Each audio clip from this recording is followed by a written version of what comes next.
Finally, people, after months, it's not months, it feels like it, doesn't it? After weeks and weeks. In fact, I remember it was in Philadelphia, just before Cheesecake Factory, that the news came through from Fabrizio Romano. Arsenal really close to agreeing for you. Oh, great. Okay, might get an Emirates Cup appearance. He'll do well to make a Villa Park appearance. That's unlikely to happen. But what are we talking about? It's, of course, Mikel Merino. Fee agreed. I'll get the exact details for you, but it's around £33 million. He is going to be an Arsenal player from Real Sociedad. He spent 6 seasons there. Of course, he was at Newcastle before that, so he doesn't come completely inexperienced when it comes to Premier League football. He'll be joining Mikel Arteta's men. And do you know why I'm excited about this deal? Not because we're signing good player, people, but because for once, they're not either a 6 or a 10. They're an actual central midfielder. Yes. Thank you, Mikel. Can we predict how long it will take for the club to announce it from here? It's another 4 months away. But the thing I love, right? I kept saying, I think I said on Talking Transfers a while back, when Arteta, you were, player-wise, the profile we needed. An 8, as someone who did a bit of everything. Although some people will talk about level, I thought he was a good Premier League player, but that was the profile we needed. I said, Mikel, you need to sign yourself. So he just typed in Mikel, and he found the first Mikel he could find. And here he is. Just ruined the welcome video. That was the whole angle of the welcome video. He invented that Mikel Merino's name is the same as Mikel Arteta's name. Okay. And that's the angle. That's the only angle I had. If I'm honest. But I have seen it, and it's a great welcome video. But you know what I like though? We was talking about him a year ago, I think it was, or a couple of years ago. 2 years ago, yeah. I remember you mentioned him. Yeah, in terms of his potential options in midfield. I thought I'd bring that up because I always get clipped for the wrong thing. This time, Mikel seems to have listened. Get clipped for the right things.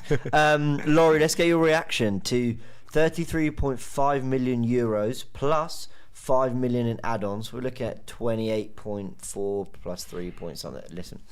Or 4 points. Anyway, £33 million we're looking at roughly.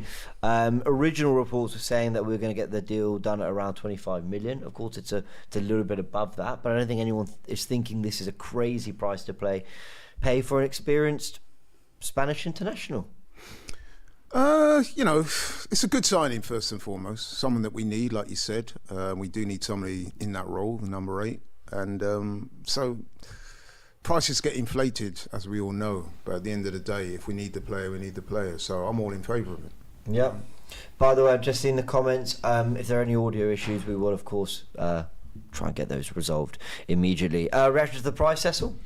I'm not as massively happy as the price as what has now been agreed. At first, I was hearing 25 million euros, which is around 20, maybe 18 million pounds, and that's why I said, wow, that's really good business, big up the club for getting over the line. Now it's come to light that it's a bit more than that. It's still a low fee for a midfielder of his quality, but I just think I was so much assuming it was going to be 25 million euros. I was like, yeah, brilliant. Now it's gone up a little bit more, and with the add-ons, it's 32 potentially. Is that right? Is that what we'll end up being? I think with add-ons it'll be around a 33 million pounds. But yeah, so I mean, I suppose you get them add-ons if you do well, so it should be worth every penny. But yeah, I'm surprised it jumps. That's the only thing I don't. I know they're doing negotiations between the club and personal terms and all that. So I'm intrigued to see why it jumped so much. I think maybe the club just negotiated very well, their club, not ours. But it was a surprise to me hearing that figure, if I'm being completely honest, go up so much. But still like I said, still a good fee regardless.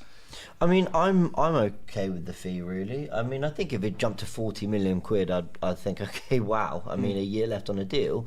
But I don't think we can ignore that he's the right age, that he's a Spanish international, that he's been playing some of his best football in recent years, and he fits a much needed profile and hole in our squad. So for 33 million, can we complain?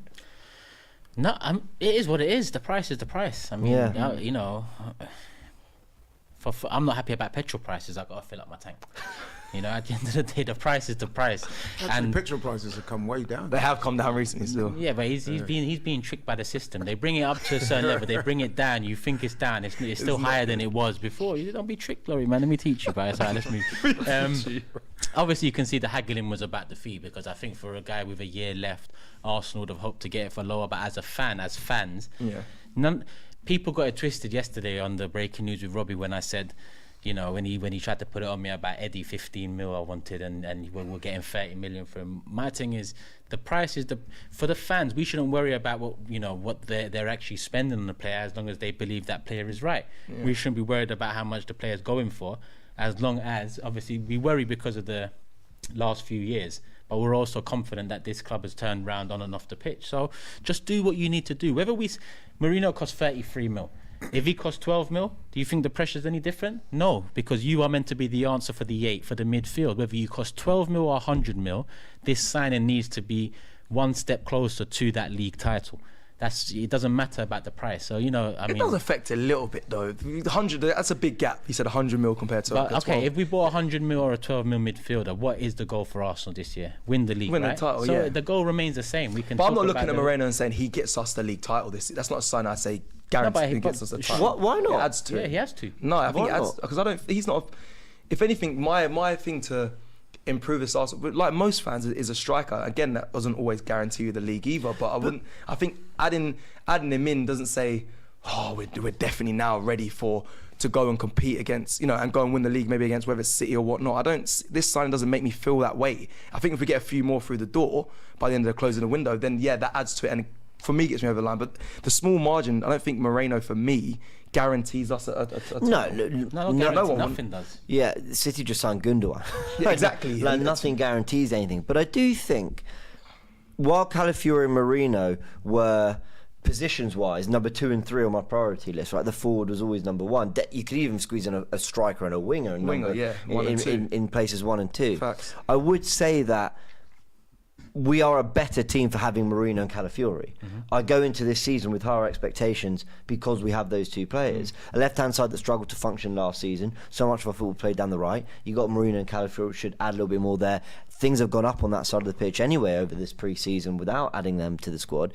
You've now got more numbers. I don't think we should be going to Carabao Cup, FA Cup games, maybe the odd Champions League game, worried so much about rotation because there are players there that we've added now that give us something else. You could play Ødegaard, Partey, Rice on the Wednesday against Real Madrid, and then I don't know, Vieira or Nwaneri with Jorginho and Merino, and you wouldn't rotate that much, but I'd still have a lot of expectation for that midfield 3. But does he start? He's not. Do you think he comes in and straight away takes that spot for, I'd say, with Partey? I think it still sticks with it. If Partey's fit, it's Partey, Rice, and Ødegaard. I think it takes a bit of time for him to. I don't think he even really it's a good question. Completely pushes out that midfield, if I'm honest. I think he does eventually. I think he a couple months. I think he definitely for rotation, like you said, in some of the big games or cup games, cup runs, you can use him. But I don't know, I think it'll take, like you said a couple months. I think it'll take a bit of time. If Partey's fit, now that's always the biggest if. And if he is, I don't see him dislodging him at all. And I think he sticks with that strong midfield of Rice, Partey and Ødegaard. But we'll see. I mean, what do you think? Do you think he becomes a first teamer? Walk straight. I mean, I think Calafiori set the precedent for that. That Timber came on with 20 minutes to go. Calafiori isn't walking straight in. I don't expect Merino to do the same, especially when our 2024 form's been phenomenal. But Laurie, do you think Merino eventually does win his place in the team and become a first teamer? Yeah, you know what? I think you're both right. I agree with you, James, insofar as I think the signing of Mourinho, much like Calafiori, it balances the team, it enhances the team. We look at more rounded outfit. But then I would also agree with Cecil. I'm not sure if a midfielder is going to be the deal breaker between us finishing runners up and winning the title of City, presumably City. So, and for that, I think a striker would be your normal deal breaker. So, whilst I'm happy with this both signings, and I do think it will improve the side, I do think that a striker would have been my optimum. You know what I mean? And listen, there's still time. And let's hope they can bring a striker in. And I'm sure there'll be a lot of people out there who will be saying that, listen, man, we don't have to have an out-and-out striker. There's goals in the team. But from my perspective, I'm with Cecil. I think the deal breaker would have been a striker. Well, I've got some potentially good news coming in the last few minutes on that. So, Nathan Isak put in a comment, which was a quote from David Ornstein. So I thought I'd have a little look online, and it is doing the rounds, and it is true. Quote on Duncan Castle's podcast, David Ornstein said that Arsenal are looking for a winger who will be happy being a backup and still be happy to contribute. It's possible Arsenal can bring someone in this position if the deal is right. Now, some people might go, okay, great. Didn't tell us much more than what we already knew from June. But it's fair to say that things have gone very quiet on the even reports front when it comes to wingers and forwards. No one was really saying Arsenal looking at this forward, Arsenal interested in that person. There was the Ademola Lookman links yesterday. They were very quickly brushed aside with new contract talks with Atalanta today.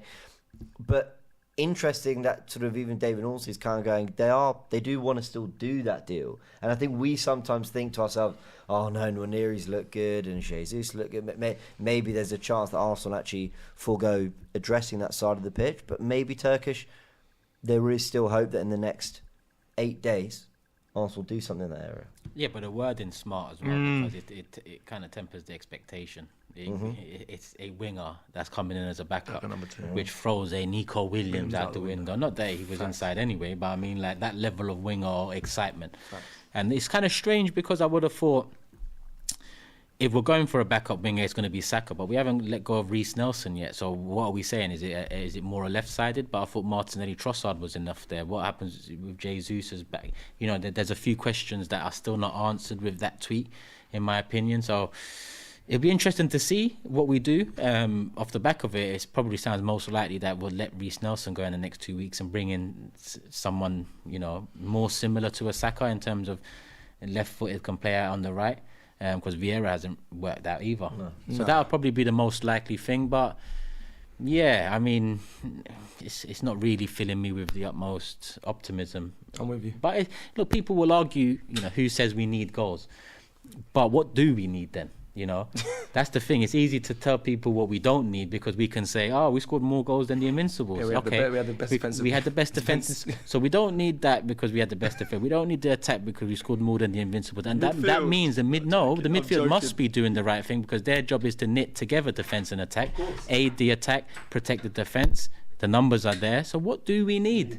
Instead of telling people what we don't need, that you know, we are fans. It's all opinions at the end of the day. We know we need to close the gap in some way, shape or form. Maybe that's done in the training ground. Maybe over the summer we've done enough. Maybe we've already closed that gap and we're going to find out in the next 7-8 months. But like Laurie said, an attacker would have been ideal, and it's not an attacker that comes in as a backup. It's an attacker that comes in as competition that we all expected, and Ornstein's words don't indicate that. Yeah, I know. And I know I'm ever the optimist in this kind of stuff, but I do feel like there's a difference between, we'll see, you know, if Arsenal sell Nketiah, you never know. There's kind of that level of reporting, and then that level above is, you know, Arsenal are looking for a player. You know, there's a difference between, well, if they go, you know, maybe you'd imagine they will, and then actually saying, no, Arsenal are trying. I also wonder if kind of the reporting's interesting because why would Arsenal want it out there that, you know, we're looking to go big on a winger? Yeah, no, because it kind of, I don't know if it helps from a negotiation perspective, but this is me taking the glass half full approach on every potential angle of that report. I feel like it's encouraging. Look, Eddie Nketiah going for 30 million to Forest Laurie is looking like that's going to happen. We'll give you the full update on that in a sec. But I don't see this is a player that wherever we've all debated Eddie Nketiah on this panel, whatever we think, Mikel Arteta started him in the North London derby last season. He started him in the Man City home game last season. He has played, if you look at his minutes played, he's in the top 14, 15 players of the last 2 seasons for minutes. So that means he's part of Arteta's more immediate squad and gets minutes. So whatever we think, it doesn't matter. If Arteta is losing a player that's been of that level of importance to him in the last 2-3 seasons, he's going to want him replaced, surely. Yeah, of course he does. However, I would say that Eddie's influence, if you look at it towards the back end of last season, it was on the decline in terms of the minutes he was getting. For sure. And if you look at his... And listen, I'm an advocate for Eddie in terms of... I do think that some of the fans have been quite harsh. And one of those fans is not too far away from where I'm sitting right now. He's been judged harshly by a lot of the fans. I do think he's a good player. However, I would also have to concede that Eddie's time at Arsenal has come, and I think it's mutually beneficial for him to move on. I think if we can get 30 million for him, I think we can use that and invest in bringing on someone else. Do you think we will? I think we will, and I think it's the right thing to do for both parties. Yeah. For us and Eddie's. I mean, What I was going to say, if you look at Eddie, he's been at the club a long time, since 2017. And during that time, I don't think he scored more than 5 Premier League goals in a season, in any season he's been there. He was on loan to Leeds, he came back, he couldn't force his way in permanently there. So he is a good player, but he does have his shortcomings. And I think the time has come now where it's mutually beneficial to move him on. And if he does go, he goes with my blessings, because I do think he can be a good player elsewhere. Sorry, Tex, I know you want to go. I am quite surprised, and I'll interested to see. I'm not going to ever see the deal that he's put in place, but Nottingham Forest got good striker options as well. I mean, like a 1 year, I think, is a quality player. Chris. He's very different to those two. Well, guys. 1 year, I mean, I think they're both strong. They hold the ball well. They can. I mean, they keep saying Eddie's a fox in the box player. He said he hasn't scored more than 5 in a Premier League campaign. I just think it's surprising. I know he backs himself, but that deal is going to come with, in my opinion, not guaranteed minutes. I know he wants a good run of games. I think with a 1 year in Chris Wood and Forest always seem to add additions to their team. It'd be interesting to see how much he does figure. I feel like a lot of players leave Arsenal, and it's rare you really see them, especially the fringe players, shall I say, kick on and have a super career. Like I remember, the I think Holdings, potentially he'll get a lot more minutes at Forest than he would be getting at Arsenal. Yeah, let's be honest. Of course, than Arsenal. It could be argued that he's down to 4th in the pecking order. So at the moment you've got Havertz, right, number 1. I would say Jesus number 2. And there were games last season where the manager actually opted to put Trossard up front instead of Eddie. So if you look at it, he's shocked. Sorry. You sound shocked. No, I'm just quoting what I saw to be true, and you saw as well. So, arguably, he's at number 4 in the pair. And we saw towards the back end of last season in particular, when he was coming on, it was like 5-10 minutes ago. Now, come on now, unless you're Messi or Ronaldo or that ilk, how much impact are you really going to make in that time? A lot of the time, he was just brought on as some energy to run around and make some tackles up top. Yeah. You know what I mean? So, he definitely needs a new change of direction in his career. He's not getting the minutes, and if you're a striker and you're not getting those minutes, it's very difficult for you to have any real impact. So he needs to move. We need to go in another direction, and the money that we get from him, hopefully, like I said, we can invest and get in another player. Well, let's talk about it in more detail instead, but I really want to focus more on this replacing him thing. I've been obsessed with this for the last few weeks. Anyone who watched my content, I'm really, really sorry. I've been relentless on this, but I just can't shake this feeling that you sell him for 30 million. We're going to talk about the fee because I think there's some apologies that need to come, and one of them's from me. But if Arsenal get these deals done right, we're looking at this summer, Raya for 30. Let's do round numbers. Raya for 30, Calafiori for 40, Merino for 30. We're looking around £100 million spend there. Smith Rowe out for 30, Eddie and Nketiah out for 30. There's a couple more that might maybe make about £10 million in there. So we're looking at a net spend of 30 to 40 million. I think Arsenal have if they wanted to, if they identify the right player, and of course you tick all those boxes, I've not looked at the accounts. I think they can do a significant deal if they want. I do. Yeah, but this, can I bring in, because you mentioned Nitin told you about Holstein's tweet, right? Yeah, Nathan Isak. He also added, I've screenshotted it just before I lose it, because you can probably fact check this, but this adds more context to it, because he said the winger Arteta and Arsenal really like is Nico Williams, but the player is coveted by everybody. He is on a high wage, which will only increase if he moves to Premier League. Now listen. He has a release clause though. Listen to me, yeah? We didn't move into the Emirates not to chase players that are not highly coveted, yeah? We moved in to chase the best players in the world. That is not an excuse for me. He's on a high wage. It's not an excuse for me. We was willing to spend 275 on Havertz. We was willing to give Jesus to whatever 250 he's on, and Partey, and so these what Ornstein said here is promising on one hand by saying, Nico Williams is, but it also sounds to me like he's saying, I've heard this before in transfer windows with Arsenal, primarily under Arsene Wenger. But it's like, we'll throw in that name in there that we were interested in him, but really we were never really interested in him, and here's the reasons why. And these reasons don't wash anymore. He's coveted by everybody because he's good. Arsenal need good players, and he will come in, like you just said, if you include net spend and say we bang 70 million on Nico Williams, our net spend is probably 110 million for the summer. That's great for a club that's trying to close the gap on Man City. 110 million net spend. And then what? He wants to be on high wages? Cool. The expectation will be you come in, high wages, coveted by everybody. You go and fire us to the league. That's what's I don't understand. No, it doesn't make sense. Yeah. Why is coveted by everybody a reason that we might not get him? Go and get him. It's the last 2 weeks of the window. If he's so coveted, he would have gone already. there would have been a club ready. What's high? Surely I wonder what high financially wage. we're ready. I wonder what high wages is Can I because jump in on that? Team News and Ticks, a reliable ITK, has said that Arsenal remain interested. That is still that they've not really given up. I'm very much paraphrasing people. Apologies, but I think he's basically saying like Arsenal haven't really given up on this, and he's not said no yet. So it's interesting that David Ornstein has thrown the Nico Williams name in there. The Barcelona thing didn't build the way we all thought it was going to. We thought that's just inevitable. I don't know, late in the window, you go to a player, you go, listen, mate, you're a superstar. We'll get you to the Premier League. You could win a Premier League title. Like, things are on the up here. That's how you're selling it, right? That's you're what a young player. We've got a young Rivals team. will laugh, but that's what we're trying to sell. That's true. What are your wages? All right, we'll give you this. We can match that. We can get there. That for me is a statement. If we come out this summer, and now getting all happy and excited, but if we come out this summer with Calafiori, Merino, Williams, and then or maybe the Ramsdale out, Garcia, and we'll talk about all that.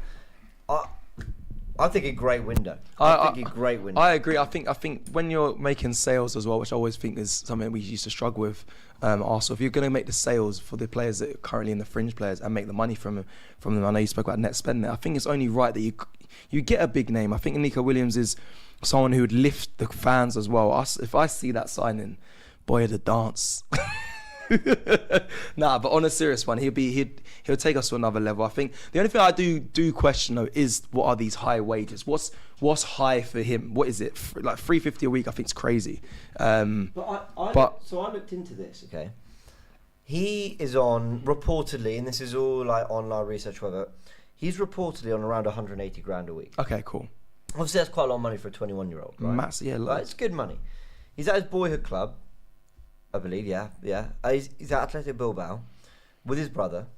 I think he got a big jump to that 180. So I think when he signed his more recent deal, which was I think it was December 2023. Yeah. So less than a year ago, he had a big jump to 180.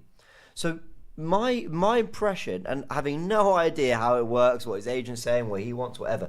You're right to ask the question, what are these crazy wages? Yeah, what are they? If we even bump him up to 200, 210, you look at the players on our wage list in and around that, he's fitting in about where you'd expect him to. If you're talking about a winger that's meant to come in, make the difference, put up big numbers, that's going to get you over the line for the Premier League, I'd have expected that player coming in to be on around that anyway. Yeah. So I don't... So when people go, oh, these crazy wages, unless he comes in and goes, I want 350. Yeah, that's different. Like, oh, okay. It's too much. But it's not like...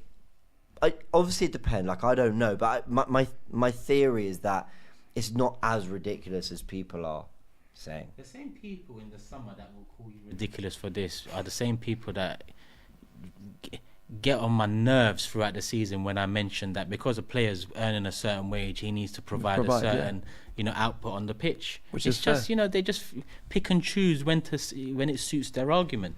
No, you're right. I think like Havertz is under pressure because I think no one really talks about how much he's on, apart from when you bring up again. Like people forget he's on about 260. It's a lot of money. It is like, a lot of money. So and yes, you've done well for Arsenal, but that's still, in my opinion, you haven't fully justified all your wages and your fees. So Nico Williams, like you said, if it goes to free, I don't know if he'll be demanding 350. I think that's a bigger sum of money for a 21-year-old. But if it is around 200, then I understand it, because but sometimes it's dependent on how much you pay for the player. Well, yeah, it's true. But also, sometimes you pay less, but the wages are quite excessive. Also, there's clauses and add-ons that if you can put in this contract, if we get the Premier in your first season, then you can earn a certain amount on top of what we're giving you now. It's mad. I think it's crazy we talk about finance right now. How fans are. It's just changed so much. We look at everything now. These fans that I'm saying, they call me the accountant during the season, but during the summer they will argue, and like it just doesn't make everything. My thing is, listen, like James said, that player that comes in that we all expected to come in the attack in terms of the star name. Now we're back at the top table. Would have cost 250k minimum a week. That's just the market. I've managed to dig up my old research. So if he came in on purely what he's on now, which is actually 170 grand a week, that would put him above Ramsdale, White and Zinchenko, below Martinelli, Saliba, Saka, Partey, Odegaard, Rice, Jesus, Havertz. So even if you put him a touch above that, and look, guys, it's all theory. It could be that he wants double. Could be he wants 340. I'll tell you what a lot of these players, agents tend to do. He's lining up roughly what you'd expect. They will look at the highest paid player within your club, and let's face it, those figures are pretty much in the public domain. So, for example, they look at Arsenal's wage structure and say, Havertz, 260, and they'll gauge their price against that. Yeah, and then that's what they'll even tend for to me, do. like Nico, like that, I can't justify him on that price. So it is little bit skewed when we have players. But that's how it works because you're a new signing. But we have players here that have done more and should be on more than what Kai Havertz is. But that's just how the market is. I just think. Does transfer fee play a part? Because if he does have a release clause which is around 40 to 50 million, let's be honest, if he didn't have that, people would be an 80 million pound player. They'll be pushing. Like, surely that's a context that matters to a degree. Like, That's true. And a club will look at that. That's true. So that's why. But I'm not bothered if he's around 200, 210, 220 thousand a week. I don't mind that. It's just if I can't justify 350 at Arsenal. I know it's not my money and all that, but I just think you're putting yourself in a. But and then the other thing to take massively. into account is that it's well known that Arsenal are amongst the top salary payers in the Premier League. That's well-established fact. So. Well, Mikel Arteta kind of worked to bring that down though and save the wage structure. But you're right, we still pay a lot. My thing is as well, we're talking about a backup for Saka. He's not coming in as a backup for Saka though. Surely he's going to be so. That's another angle we need to look at. You're going to be paying that much for a backup. You're not going to be doing that. You're going to have to be either playing on the other wing and being a starter or be in that competition. And I don't want to say moving Saka out of his position. That's kind of what you need to come in and be doing and cementing that spot, especially if we're paying you. He's not going to be on 350 a week, but if he does get that, then there's a lot of pressure with that. Comes with that. Let's talk about Eddie Nketiah, because look, with the Nico Williams thing, of course we'd all love to see him in an Arsenal shirt, and ultimately we don't really care what he's paid. we just want him to be 5 for us. We'd love to see him in an Arsenal shirt. Let's see if that develops. It's just interesting that name has popped up again. I want to talk about Eddie Nketiah and this £30 million fee, because Turkish, I'm going to be real with you, man. We might have to hold this one, because we were both saying take the Marseille deal, loan obligation of 23 million. What are they doing? Why they run away with this? I said forget the loan. Go a little bit less. Take. Just get the sale done. I'll always say that we can only react to the information we're privy to, and the information we're privy to is that nothing has happened all summer. Marseille actually come in, and we haven't done that deal. But there's every chance behind the scenes that Edu and people knew that there was other interest, and that has materialised. Now, of course, it's not done yet. If it doesn't get done yet, I might lose it. But here's what David Ornstein said. I believe it was yesterday.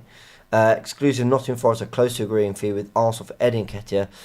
Progressing talks. 25-year-old's personal terms are agreed. He's the top striker candidate. We know they also wanted Santiago Jimenez from PSV.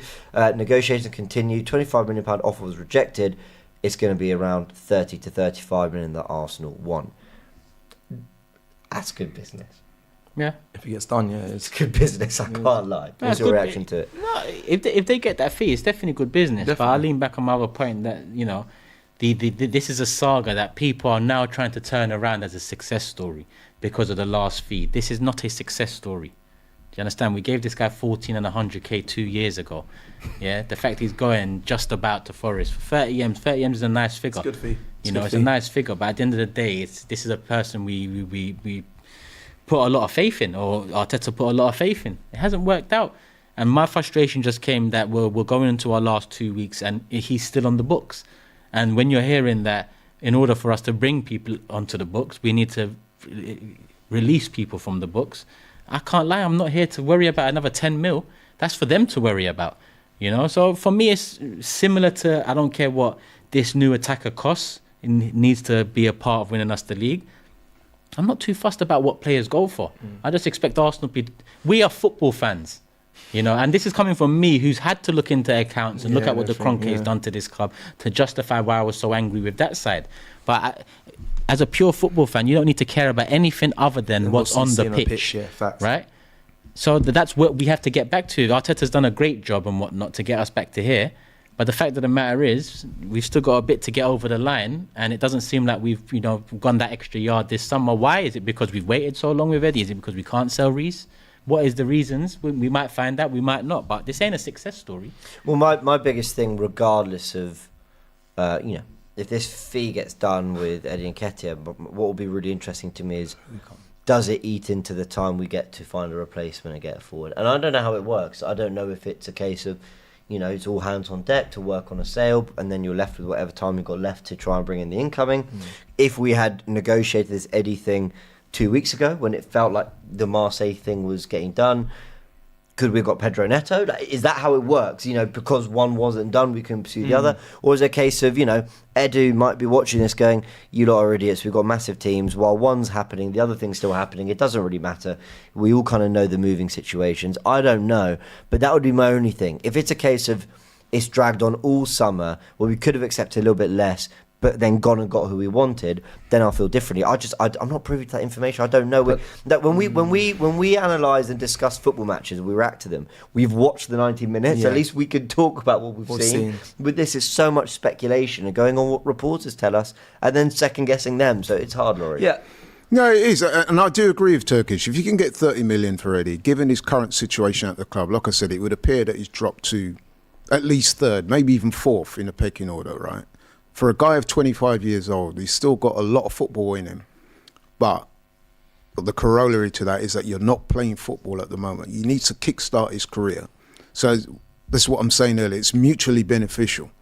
Eddie needs to play. We need to move him on so we can get somebody else in. And then if we can get 30 million, I think that's a good look. We reinvest that on a striker. We don't necessarily have to get one before the end of the current transfer window. It may be that they might roll it over in January. Tell me something. If we were all like, even the chat here, we're all talking about the 30 million is a good number, right? Yeah, definitely. It's decent. If we don't reinvest it, who gives a shit about whether it was 30 or 15? Tell me who gives a shit whether it's 15 or 30 if we don't buy another attacker. It's a fair point. That's the more important thing we need to focus on, not whether he went for 17.5, 22 plus add-ons or 30.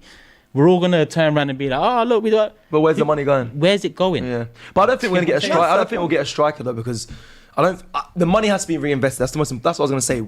As a pure football fan, we only care about, like you said, Turks, on the pitch stuff. But now looking at it, if you're going to get that money, especially that fee, we can give you, Edu, round of applause, well done for getting it to that. But then we have to see you bring someone else in. I don't think it'll be a striker, so I'm not going to go heavily on that. Every time I've been wanting a striker for the past 3 windows, we end up getting a goalkeeper, another left back and a centre back. So like, I expect Arteta to pick another position because that's just how it is traditionally at the moment, a different position. But I have to see it reinvested because what's the point? And you said about it might roll over to January. Forget that. I don't. Yeah, because I want us to be ready for the start of the season. We just did the preview for the weekend, and I think these first 5 games are so important. Get the job business done early. Get your team ready so we're ready to go on fire on all cylinders. When we get to January, by that time we have another horrible run, but you won't be able to bring someone in, I don't think, in time. No, the reason why I said that, Cecil, is because the club, and again, I'm kind of looking at it from the club's perspective, they might be thinking that rather than sign a striker that they're not wholly convinced is the man for the job, they might want to look at their options later on, because they may feel that there's enough goals in the team at the moment, certainly to tide us over until January. Yeah. So it would appear that the Tony thing's not going to happen. Gyökeres or Gyökeres, however you want to pronounce it, I'm not sure about the legitimacy of that deal because we've been linked with him, but nothing really seems to be happening. So if we were that desperate for him, you would have thought that we would have made some kind of move, regardless of what happened with Eddie. Well, I've not really seen anything seismic on that front, correct me if I'm wrong. So I'm kind of thinking that they're still prepared to let Eddie go because, like I said, he's dropped down to 3rd, maybe even 4th in the pecking order. They don't believe that he is that guy, right? Because, like I said, he's not scored more than 5 Premier League goals since he's been at the club, right? So it could be that they're going to bank the money and, re-energise their looks for a striker later on when somebody that comes up that they think is going to fit the bill. It could be that. Again, we don't know. We're not privy to. Said that after Vlahovic, and here we are 2.5 years later. Well, this is it. Well, let's see. But just a recap of the news there. We'll go through super chats now. I know lots have been coming in. Thank you so much for supporting the channel and sending us your thoughts. We'll go through some comments too. We know that Eddie Nketiah is closing on a move to Wolves for £30 million, more than I thought Forest. Did I say Wolves? Sorry. Yeah, so Wolves. We'll talk about Wolves and Ramsdale in a bit. But Forest, £30 million. I thought we should accept less. So fair play, Edu and Arsenal. Yeah. If that gets over the line, I must stress, will they, go and re-spend that money, put it elsewhere? Really hope we do. First signs from reporters and ITKs that maybe there is something cooking in the background, but let's see. And the big one is that Mikel Merino has finally agreed a deal to Arsenal. Well, he'd agreed it a while back, but Sociedad have around £33 million. So, Conrad VK says, Merino feels like the Xhaka replacement we needed last season. Connect our left-hand side and get Gabby at his best again. Love for the love. I agree with that. I don't know if he's as good as Xhaka. I don't know if he's better. I don't know if he's worse. I think stylistically, a lot of similarities. I think Merino's a little bit more agile, I think. His style is a little bit more ball carry than Xhaka's was. Also better aerially as well. Slightly. Very nice. Yeah. Better And not only that, aerially. the signing He's makes good, sense because let's be honest. I mean, I do like him as a player, but Partey, it would appear as if his time at the club is, it's on the horizon, isn't it? Because he's had fitness issues in the past.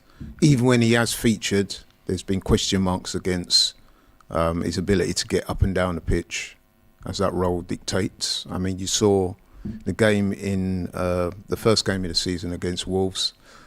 Quite a few people, and I do agree with their assessment, said that his performance levels dropped off in the second half. So it could be that, he's kind of reached that plateau, possibly on the slight decline.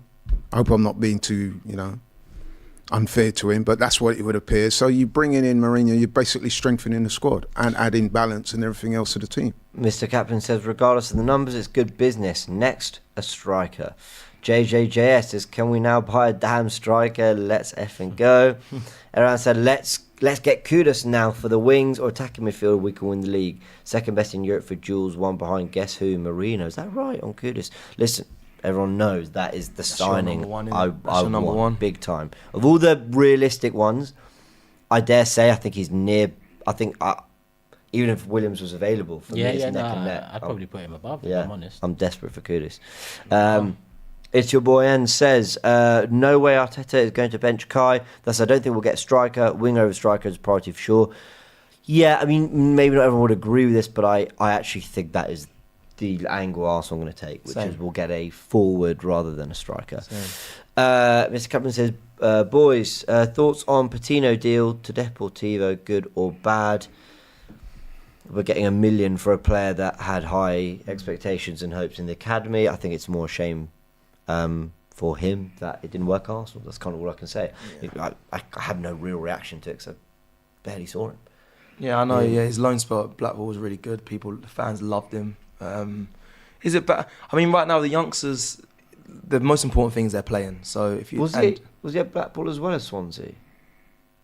Did he play for both? Because I think he fell out of the team at Swansea, if I'm not mistaken. Yeah, no, Blackpool was where he was loved. He was loved at Blackpool by the Blackpool fans, and he was good there as well. But like I said, I think it's the most important thing is the players, especially young players. You have to sack the manager, by the way. So maybe not. So, but on top of that as well. Yeah, you're right, Blackpool and Swansea. Yeah, and on top of that as well, just like I think it is. And I know some of the youngsters in the academies, like it's a hard way to get into the first team right now because of how well we're doing. It seems like they put their stock in Wanyeri as well. So listen, as long as the player's playing, we get a fee for him. He's another one in it. There's guys way ahead of him in the pecking order, so it makes sense for him to move on. That is the way football works at the top level, especially. And on top of that, they probably Arsenal big him up recently. They'll put something in the contract where I'm sure they're not this naive that if he makes another signing somewhere else, we get a fee. I think we just got a fee for Leno. Do we get a fee for Leno? We just got an extra $2 million, yeah, for Bernd Leno as well. So like. Listen, as long as they're playing and as long as the club have done the business right, which I expect they would have, we'll probably end up getting a fee at some point for him. So all the best to Charlie Patino. Someone who is claiming to be William Saliba. And I'm not going to read the full thing because you can all see it. But he says, I see Eddie in training every week. He is... And then he says a word that isn't very complimentary to him. Bradsky James says, hey fellas, love your work. Welcome, Marino. Suggestion. Do a running total of the player ratings for each player this year and tally it up at the end of the season so they actually mean something. That could be fun, doing like a player ratings throughout and then monthly kind of do an average. But yeah, you should go through all the videos. The way Robbie rates players, I don't know if it'll mean anything come the end of the year, but you can try. Just picking up on that comment you read out there by that guy who was having a pop at Eddie. I do think it's somewhat sad that a guy that's come through the academy is always giving his best. Apparently he's very diligent, works hard in training, gets on with everybody at the club. This kind of like people just airing him out like that every opportunity, I do find it a little bit wrong, to be honest. I just find it. Listen, he goes with our blessings, you know what I mean? He's not quite at the level where we want him to be. Even the likes of myself, who've abdicated him in the past, would admit that. But some of the fans, the way they've treated it, I really do. I was chatting to somebody else today about that, and we both saying like it's really like. I'm surprised though, man, because you're an OG, man. I don't. For me, he's received a hell of a lot more love than he has received anything else. Let's not like in the stadiums. I don't know, bro. 100%, he's loved in 100%. in the stadium. When you say love by who? The fan base? The majority of the fans have liked him over the years, had tried to justify the 100k and all this. What we see the games, we've gone to games in the last few years. Have you ever heard any booing or anything like that? I've not heard him boo, but I've heard every time he's misplaced but you a pass you miss something and you misplace goal. a pass. People are going to groan. People will groan if it's another player too. If you keep on doing that, that's on you. But what I'm saying is he's received a lot of backing. He's received a lot of love. At the end of the day, the way Arsenal fans in particular are, if there wasn't this whole love affair sometimes with certain players, you wouldn't get the other side of the coin. Sometimes our players... James just read out a comment right there. That's a perfect example of what I'm talking about. He used the word shit, right? But someone could say he was poor. The words mean the same. It's just one's a lot harsher and blunt. One's nicer on the, you know, it's also hear. But the fact of the matter is, it's opinions. And without the love affair that a lot of Arsenal fans give players that haven't done anything for us, you wouldn't get the level of sometimes it's animosity, and that's not right. But you wouldn't get the level of clapback if you didn't have that level of love. Now tell me why we love so many players, and to the point, Patino, 2 years ago, people were telling me Patino can't leave for less than 20 mil. Yeah? He's gone for 1 mil. But no one will talk about that now. The fact that let people produce, let people, you know, Eddie's 25. We've given him more than enough chance. We've given him good wages. He's made 10 mil here in the last 2 years. 10 mil. He's good. It's better for him to move on. It's better for us. Yeah, it's better for him to move. I'm just saying that some of the fan base, and I listen, man, I'm only commenting on what I've seen. I've done these watch-alongs. I've been like looking at the comments. I've seen stuff. The way some of the fans Xhaka got it. Yeah, he did. Bellerin got it. Yeah, and listen, he's not the only one. I'm not saying he's the only one, but I do find it a little bit uncomfortable the way some of the people have gone after him, man. Because it's not like the guy's not tried. He's done his best. He's had opportunities, but they've lessened over a period of time. Haaland was never personal. From people might think with me, and we joke about it, but for me, never personal. I don't know the guy. I don't know Mustafi. I don't know Bellerin. I didn't know none of. I just give my opinion based off my love for the Arsenal Football Club. That's it. It's never personal. But you are right. Things get personal, and it's not just Eddie. It's happened with a lot of players. But like I said, we all want to win. Let's not create love affairs with players that have done nothing, and then you won't be upset when certain people don't rate the player that you're in bed with. And I don't mean you. I don't mean you. I just mean in general. Do you get what I'm saying? Don't jump in bed with a player that ain't done nothing and then be upset because someone's saying, we're all big men around this table. But I think the point I made is a valid one. I think there have been quite a few of the fan base. I've been disappointed in their reactions to it. The kid tried. He's not been quite up to it. He moves on with our blessings if he goes, which it looks like he's going to. I think... This is probably the last debate we'll ever have on this. Yeah. Well, and I think going to Forest for 30 million, whatever people think of him, you know, and what he contributed to the first team and all that, he automatically becomes one of, dare I say, one of the success stories of the academy. Because, you want them to come through and play and contribute to the first team. But that's a good sale. Like I always say, the academy's to perform one of two functions. Either they're good enough and they have an impact in the first team, or you recoup good fees. Only thing is, he's 25, so it feels like it maybe took a bit too long to come to that. But like him and Joe Willock, listen, a lot of players that reportedly have a lot more potential and a lot whatever didn't go for as much or didn't play as much, so whatever. Best of luck at Forest. And like I said, with and I have to echo what Turkish said there. I'm happy to a point. Like when I'm evaluating, when we're talking about what Edu's done, incomings, outgoings, we will talk about this as good business. But it just is so secondary to what we do in terms of income is to get the squad to where it needs to be to challenge. Let's go through final super chats and we'll talk about goalkeepers. Josh says, I think Nico's convinced to stay at Bilbao to buy time for Barcelona time next year. Would love to see us push hard for him though. Barcelona just had to... Sorry, Josh, I'm not, by the way, throwing what you said away here or in any way dismissing it, but they just had to cancel Gundogan's contract or something because they can't... and they still can't register Daniel Olmo. Like, I've got to say, like, people talk a lot about Chelsea, but Barcelona, I don't know what's going on there. The thing is, because they won the league 2 years ago, obviously, there's kind of credit there, but... It might be fake, but I'm sure Deco come out and said that... Well, a quote's come out from Deco saying he didn't want to come. Hey, Nico Williams, I'm pretty sure a quote's come out from Deco saying he didn't want. I think a fan asked him what's happening with Williams, and I think his reply was, "I want him, but he doesn't want to come." That's why they went Olmo. No, that's what I thought. I don't know. I haven't. Yeah, you might be right. I didn't see that quite, but you could be right though.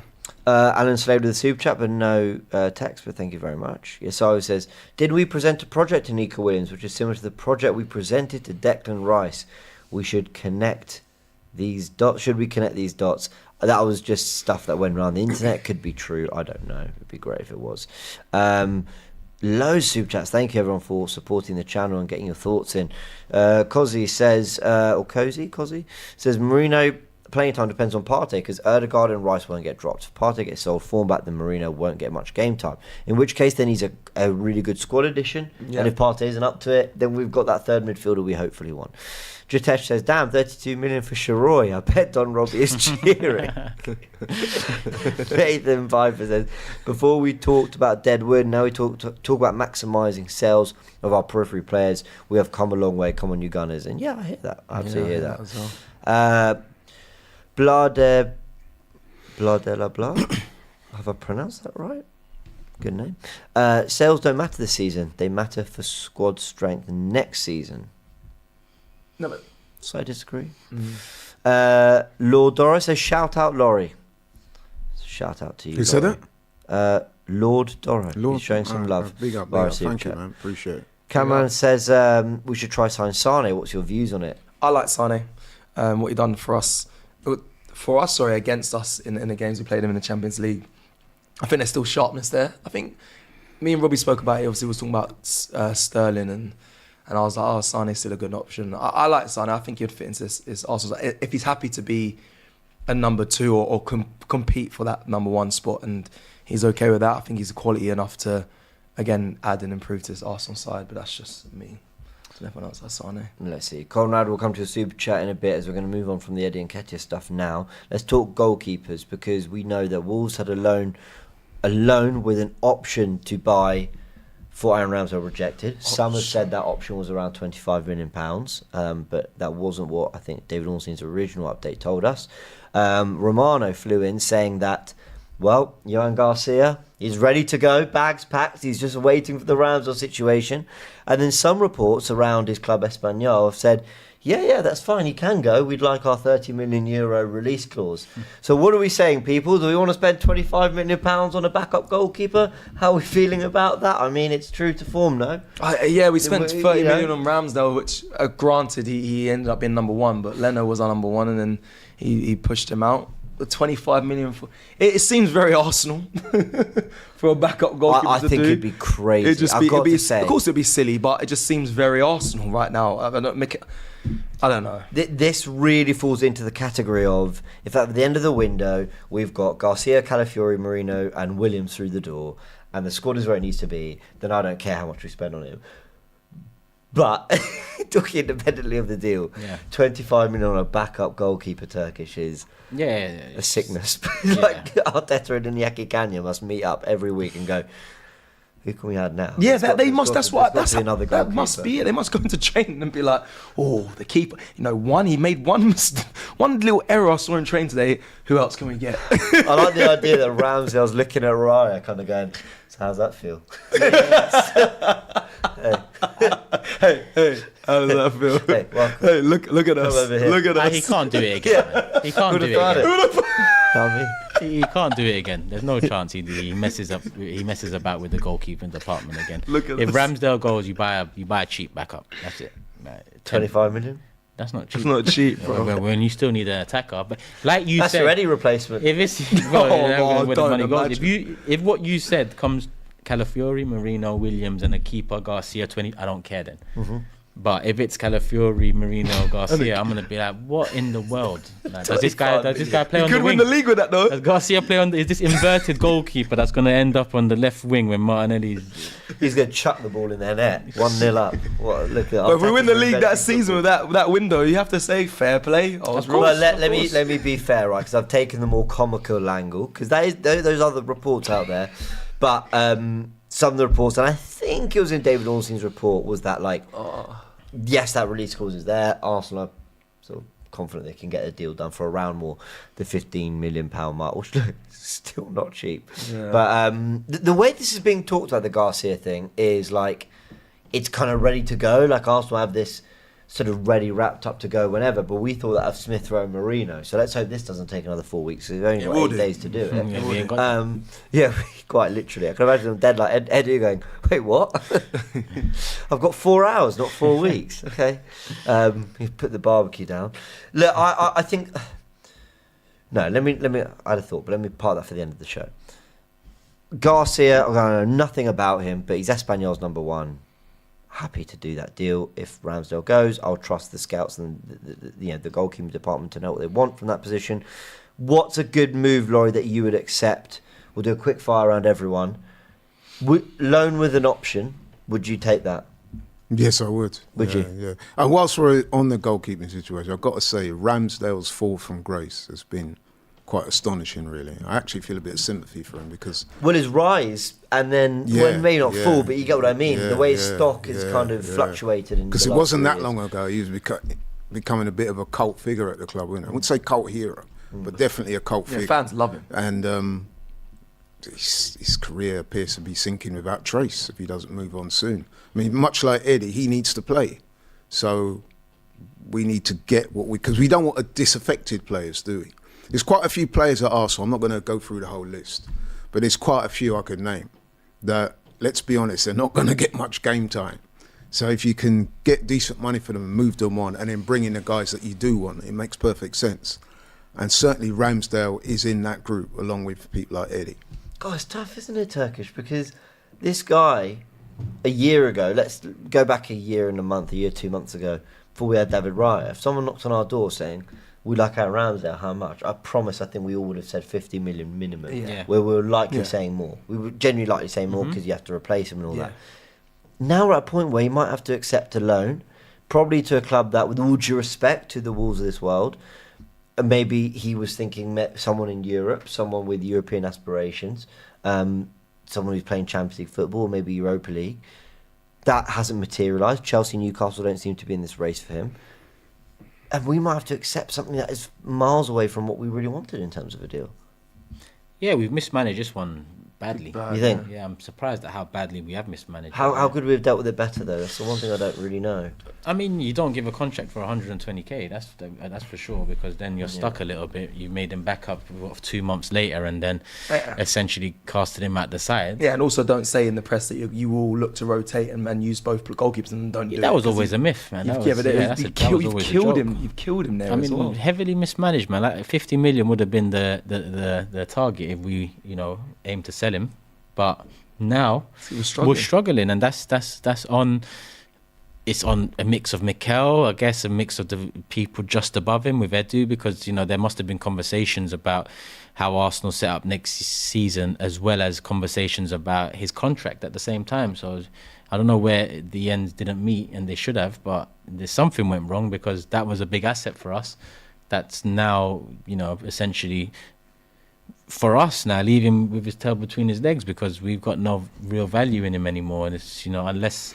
Yeah, you're talking about a guy that broke into the England squad. I mean, he went to the Euros. I mean, supposedly he's one of the top keepers in the country. And then here we are, like, the man can't get a game for love or money. You know what I mean? So, and even him going to Wolves, I mean, that's not an easy gig, because they got Sade. He's a good keeper. Well, Southampton, one of the clubs that are looking at him, but now they are looking to get Justin Bilo in from, I think, Feyenoord.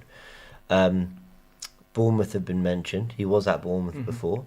I think he's got a lot of. Yeah. I think you know this better than me, but I think he's got a lot of love for his former clubs. He does. He really does. He does go visit them and all that. So it'd be interesting to see if he'd want to make that move there.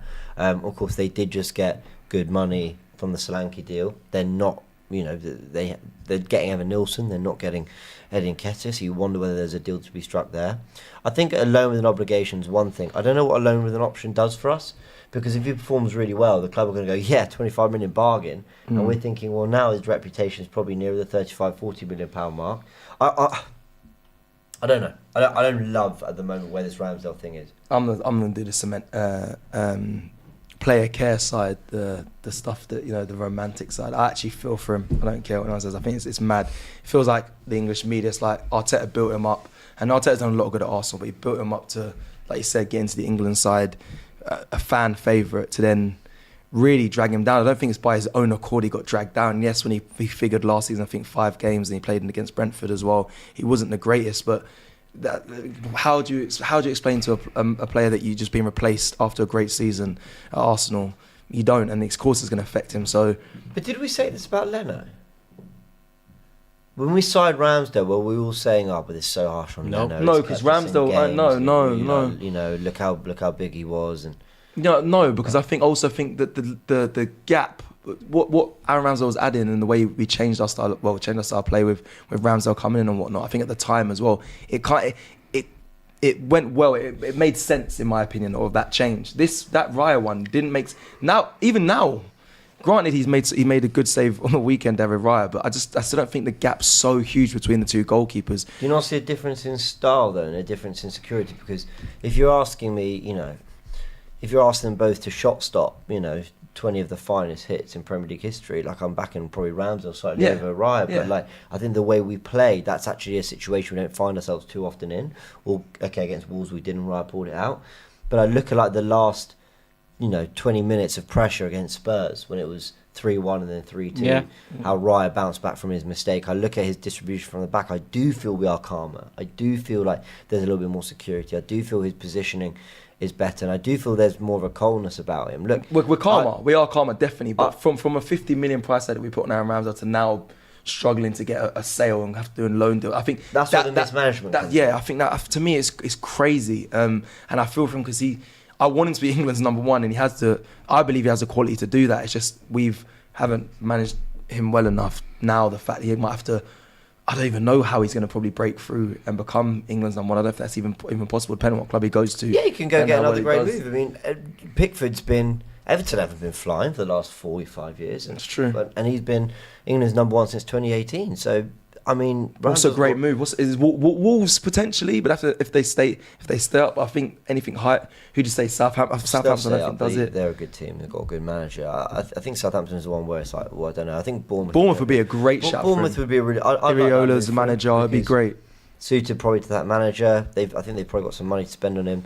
But I don't know. I mean, let's sum it up in a line then, in a word. Ramsdale, you keep or sell. Loan with an option of 30 million comes in. Keep or sell? Yes or no? Would you do the deal? Yes or no? No, for him. Loan with an option of 30 million. Yeah, because he's not going to play for Arsenal. Yeah, I'd do it. I'd do it. He has to. Loan with an option of 30 million. You do it. Yeah, because he's not. The manager's made it pretty clear that he's not in his it's an option. Immediate thoughts. Yeah, I would, and I'd just back him. And his career is stagnating to the point where if he's not careful, it's going to be on the decline. So, You can't reinvest straight away though. If it's sorry to carry on, but if it's an option, you kind of got to. You got to get a backup keeper for cheap. I think because you're not reinvesting, you don't know if they're going to buy him at the end. So you've got to be smart about that as well, Arsenal. That is a good point. You do need to be careful with backup keepers because they're only one injury, hamstring, or you kick the ball out, bang, hamstring's gone. You need to be bringing in a guy that is about around that level. Goalkeeping's a very important part of your team, so a backup keeper is important. All right, everyone, we're going to round it off there. With these final minutes, we'll just go through some super chats. Kai, in the comments section, I said that Rams has to improve on dominating his box on crosses. That's his massive weakness. That might be something that Raya has addressed as well. There are a few others, but let me just go back to some of the other things we were talking about. Scarface wants Merino with Gyökeres or Osimhen That would be an incredible end to the window. Turkish spitting fact, says Amal. I think that was back when we were talking about the reinvesting for Eddie Nketiah. Someone said that Merino is Marouane Fellaini 2.0. Well, let's see what happens there. Super chats. Conrad says, you hire a chef to cook. If you can't cook to a high standard, you sack him. Same with Eddie. We need to output from him, love him, but we could do better.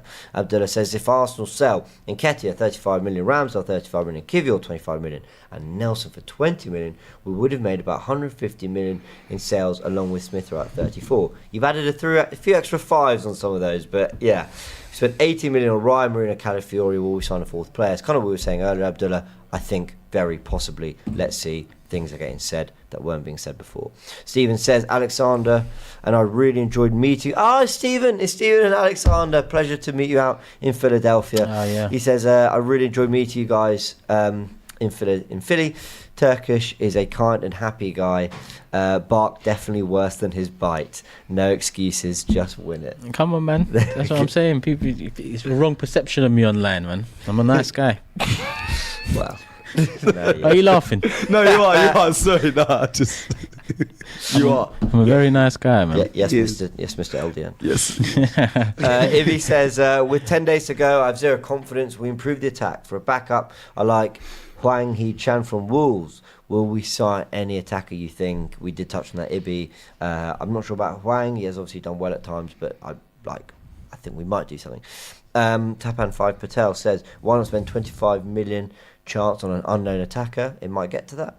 And Suj says, and you're right to say this, hit the likes, people. Love for the love from Australian Gooners. That's right, everyone. Hit the like button if you enjoyed this live stream. We have one to go, and it could be on deadline day next week, but we'll let you know. Of course, we'll be keeping up to date with everything that happens here on AFTV throughout the coming days and the next 8 days, especially as we approach transfer deadline day. It is next Friday, and I think it goes on till 11 p.m. 11 o'clock, that's correct. Right, 11 p.m. transfer deadline day. We'll be keeping you up to date with everything, and this could be the first deadline day in a few years where Arsenal are actually going to get busy. Let's see what happens. Some sales to do, potentially some incomings. Merino, maybe a goalkeeper, maybe a forward. So let's see. Big thank you to everyone.